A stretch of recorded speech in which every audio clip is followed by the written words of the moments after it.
প্রধানমন্ত্রীকে অভ্যর্থনা জানাতে ভোর থেকে অপেক্ষায় কয়েক গ্রামের মানুষ। ব্রহ্মপুত্রের ধারে অনুষ্ঠানস্থল ঘিরে দেখা যায় উচ্ছ্বাস।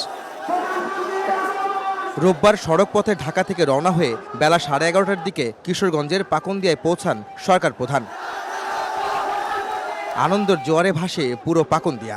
সাধারণ মানুষের ভালোবাসায় আর উষ্ণ অভ্যর্থনায় সিক্ত হন প্রধানমন্ত্রী তারেক রহমান।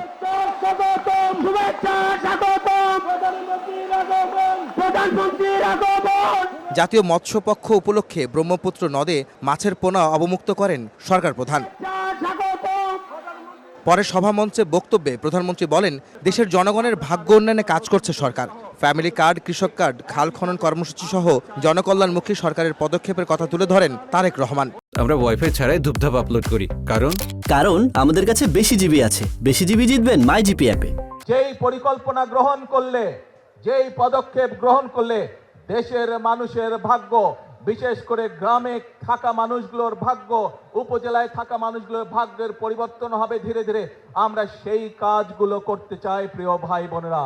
এবং সে কারণেই আমরা খাল খনন কর্মসূচি, বৃক্ষরোপণ অভিযান, ফ্যামিলি কার্ড, কৃষক কার্ড, এই কাজগুলো আমরা করতে চাই প্রিয় ভাই বোনেরা। বিএনপি যতবারই ক্ষমতায় এসেছে ততবারই কিছু রাজনৈতিক দল ষড়যন্ত্র করেছে মন্তব্য করে প্রধানমন্ত্রী বলেন, যারা দেশে বিশৃঙ্খলা করার চেষ্টা করবে তাদের প্রতিরোধ করবে জনগণ।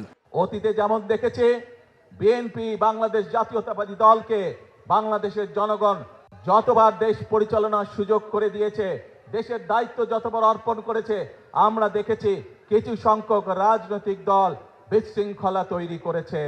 যারা রাজপথে বিশৃঙ্খলা তৈরি করবে, যারা দেশের মানুষকে মিথ্যে কথা বলে বিভ্রান্ত তৈরি করবে, তাদের বিরুদ্ধে আপনাদেরকে রুখে দাঁড়াতে হবে। বিগত ফ্যাসিস্ট সরকারের অপরিকল্পিত কর্মকাণ্ডের কারণেই বিদ্যুৎ জ্বালানির সংকট দেখা দিয়েছে মন্তব্য করে সরকার প্রধান জনগণকে ধৈর্য ধরে সরকারের উপর আস্থা রাখার আহ্বান জানান। বহু মানুষ বিদ্যুতের কষ্ট ভোগ করছেন এই মুহূর্তে, কিন্তু এই যে বিদ্যুতের সমস্যা, এই সমস্যা স্বৈরাচার, যে স্বৈরাচারকে এই দেশের মানুষ বিতাড়িত করেছে, তাদের আনপ্ল্যান্ড অপরিকল্পিত পরিকল্পনার জন্য, অপরিকল্পিত বিভিন্ন পদক্ষেপের জন্য আজকে বিদ্যুৎ এবং জ্বালানির এই অবস্থা। যে কোনো সংকট যদি মোকাবেলা করতে হয়, ধৈর্য ধারণ করতে হবে আমাদেরকে। যে কোনো সংকট যদি মোকাবেলা করতে হয়, ঠান্ডা মাথায় পরিকল্পনা গ্রহণ করে ধীরে ধীরে সংকটের মোকাবেলা করতে হবে। বিশৃঙ্খলাকারীদের বিষয়ে সতর্ক থেকে দেশের কল্যাণে সবাইকে সহযোগিতার আহ্বান জানান প্রধানমন্ত্রী। পরে কিশোরগঞ্জের কটিয়াদীতে জাতীয় মৎস্য পক্ষ 2026 শুভ উদ্বোধন করেন প্রধানমন্ত্রী তারেক রহমান। দেশের মানুষের ভাগ্য উন্নয়নে জনকল্যাণমুখী রাষ্ট্র গঠনে কাজ করছে বর্তমান সরকার, কিন্তু কিছু রাজনৈতিক দল দেশে বিশৃঙ্খলা সৃষ্টি করে এই কল্যাণমুখী রাষ্ট্র গঠনের পথে বাধাগ্রস্ত করার চেষ্টা করছে। তাই সাধারণ মানুষকে তাদের প্রতিরোধ গড়ে তোলার আহ্বান জানান প্রধানমন্ত্রী তারেক রহমান। বলেন, সরকারের প্রতি যে আস্থা জনগণের রয়েছে তা ধরে রেখে আগামীতে সরকারকে সহযোগিতার প্রতি আহ্বান জানান সরকার প্রধান।